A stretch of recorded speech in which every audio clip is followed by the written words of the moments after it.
Allons-y. Hey, it's Tyler and LeBrain, episode 3. We got a special guest with us here today. He's come all the way from... I don't know where he's come all the way from.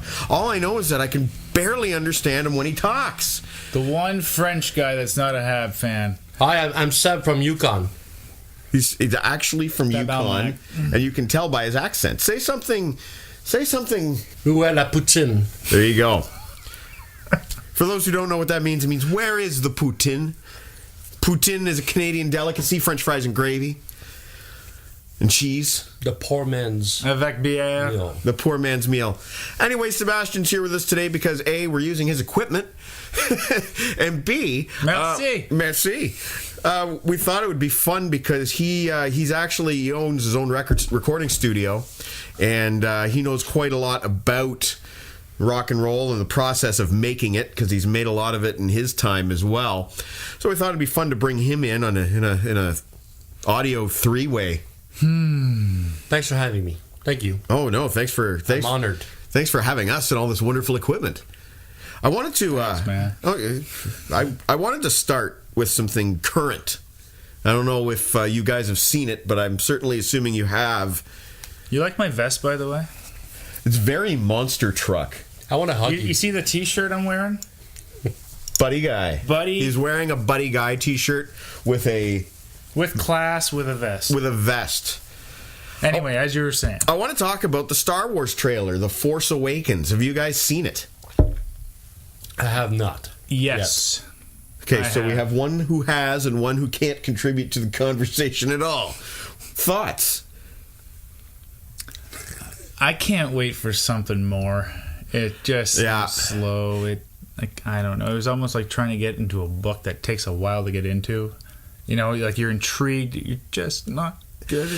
I've been hearing that from a few people, actually. A few people saying that, But I don't it's dislike, cool, I but don't dislike it. I don't have anything against it. I'm intrigued about this series. But a lot of people are also saying, well, that's it? That's all we get to see? Well, it does come out next year. Yes. Like, Going you back. gotta understand, when I'm on YouTube, I look at a lot of hockey and music. Okay. I am seriously two-dimensional that way. Yeah, I like the trailer. I really like the look of some of the new characters and spaceships and things like The that. ships were kind of neat. The ships were very That cool. rolling droid. I like that. I'm intrigued. Well, I've been a fan since I was kind of not really born, but I mean, my brothers liked it, In the womb. and so I mean, I'm not crazy, but I love it, and I'm a fan. But I love the movies. I don't go out of my way to go to conventions or nothing like that. But the movies, I've always liked them, loved them, liked them, loved them. I can tell you right now, I'm going to book the day off work so I can go see it on an opening day, like first guy. You know. See, I'm not going to do that. Oh yeah, I will strongly consider, calling my parents. Hey, want to look at the kid? yeah. Get a babysitter and See this in a theater where I don't have to. I can just watch it and it's loud and it's great. So Maybe I'll take the day off and go with you. sounds good. Any excuse. actually, I could do that because I don't know if my wife's too crazy about it anyway. It would allow her to stay home, take the day off. Don't let this out until after next year so that Troy doesn't have it. So I wanted to get back to the music bit for a moment. Yeah. I know when we've talked personally, you've bitched a lot about a lot of the modern bands that are coming out today, a lot of the modern music. Mm-hmm. And here's an image I just want to start the conversation on. I saw a picture of Taylor Swift in the news the other day wearing a Blue Oyster Cult t-shirt. And I still haven't seen that. Well, it's Taylor Swift wearing a Blue Oyster Cult t-shirt. Let your imagination wander. My point being, What was below the waist? what the fuck is Taylor Swift doing wearing a Blue Oyster Cult shirt? Can she even name one, let alone two of their songs? It's trendy. Because it's trendy. It's trendy. Exactly. Here, I'll even give you another scenario. I work at the Home Hardware head office in St. Jacobs. Avril Lavigne did a concert with a Home Hardware Belleville shirt. Home Hardware sold out a t-shirts for the next year after she was seen on TV wearing that. Wow. Sad. That is sad. You would have thought that was a corporate gimmick. Like, anytime I see, like, a Kardashian wearing a Kiss God. shirt, Shoot me in the head. it pisses me off. Anytime I see a Kardashian just shoot me. Okay. God. Oh, I can't argue with that. That's kind of... Sorry, let me just nix that. Okay, God. anytime I see, like, Damn it. Miley Cyrus wearing, like, an Iron Maiden shirt, it pisses me the fuck off. There's nothing in common between Miley Cyrus and Iron Maiden. I think a lot of old classic rock bands and metal bands are becoming the hip, trendy thing to be seen wearing and blah, blah, blah. But they're not... They're posers. They're posers. Yeah, they're totally, not... They have no... There's no inspiration. There's nothing coming from the music. And when I hear somebody like Taylor Swift or any of these artists... And you mentioned this yourself, Tyler, that a lot of these songs sound exactly the same. And if you look at the writing credits... Fucking format. Yes. And if you look at the writing credits, there's like 20, 25 super writers out there, huge names, you know, and they all write for these hit artists. Katy Perry, Taylor Swift, Kelly Clarkson. It's all written by this one small pool of mega hit writers. It's manufactured crap. Yeah. Table scraps. You know, how many bands back in the day did Joni Mitchell tunes? Joan Baez. Judas Priest did a Joan Baez tune. You know, Joni Mitchell, I just bought a covers album from bands doing Joni Mitchell songs, and Sloan was on there covering Joni Mitchell, and they did a really awesome, yeah, really awesome tune. Bob Dylan's cover, yeah. But to kind of steer it Not towards... to mention all the blues dudes. What's that? Not to mention all the blues dudes from back in the 70s. For sure. Did you know, what the heck, Ram Jam, their only number one hit wonder was a...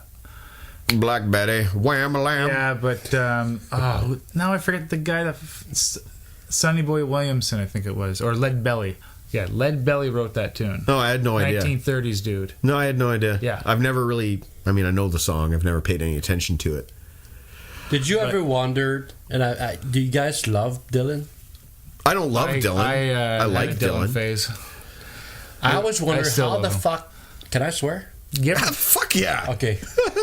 How the hell did that guy end up in the Traveling Wilburys? Because that, to me, is like one of the first superstar group I liked. From what I heard, it was all spontaneous. Yes, I actually wrote a One thing led to three-part. another. I wrote a 3-part Traveling Wilburys review a few months ago on my site, and the way it happened was George Harrison was recording Cloud 9, and the record company wanted some B-sides, and I think Dylan was recording around the corner, and Tom Petty was coming in to check out the studio, and they recorded the song "Handle with Care." And I saw the story about the sticker on the box. Oh, okay. That's how they figured out the name of the album. Oh, Handle with Care no was shit. a sticker. Fragile. Mm-hmm. So, anyways, the record company said this song's way, way too good to use as a B-side, and that ended up leading to the Wilburys. Awesome. But you don't hear music like that today. The authentic, Not at all. You know, everything. Or they say you're just going retro vintage or something like that. Like you're trying to copy Led Zeppelin. You know, like Cream was a bigger band before Zeppelin got together. Yeah, and Led Zeppelin sounded a bit better than that. In my opinion, of course. In my opinion, too, I think. But no one, said, oh, you sound too much... Okay, mind you, I wasn't there back then, but... I think you're right. That nobody... It just didn't seem offensive to do that. But today, you've got so many bands that sound the same. And the sound that drives me not so much as the pop punk, or whatever you want to call it. It's bubblegum music. It's pop music. And you get all these kids, and they're wearing, what are they, Misfits shirts, and they've got green hair, and it's all spiky, and sometimes they might even have some tats going down the arms, or maybe some sleeves. But then the music they sing is it's pop with guitars. It's all it is. Who is fucking buying this shit? Misinformed. Apparently. A misinformed younger public. But it sounds to me plastic. It doesn't sound from the heart. If I want to hear melodic punk music, there's the Ramones, there's the Clash, hell, there's even the fucking Pistols. They were melodic too. But my point is that they were real. You know, those bands went Should into... I whisper a faint Bob Seger? Bob Seger? Just take those old records Off the shelf. I'll sit and listen to them by myself. These bands are irrelevant. Like, don't be forgotten.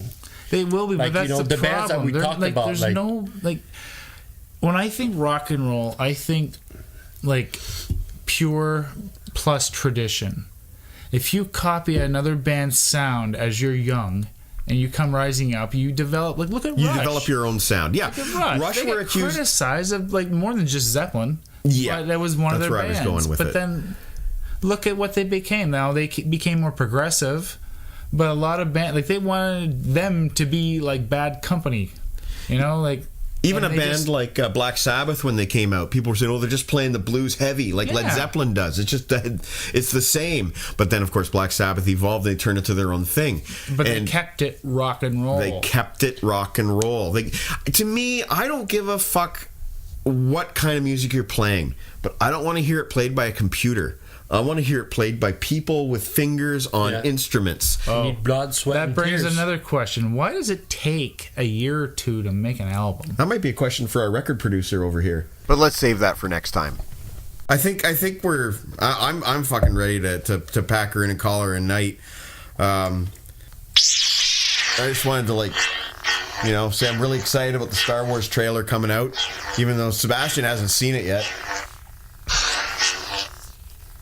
Oh, he's got an Enterprise mug here, Warp Speed. From Tyler and LeBrain, episode 3, we got Sebastien, say goodnight. Thank you for having me.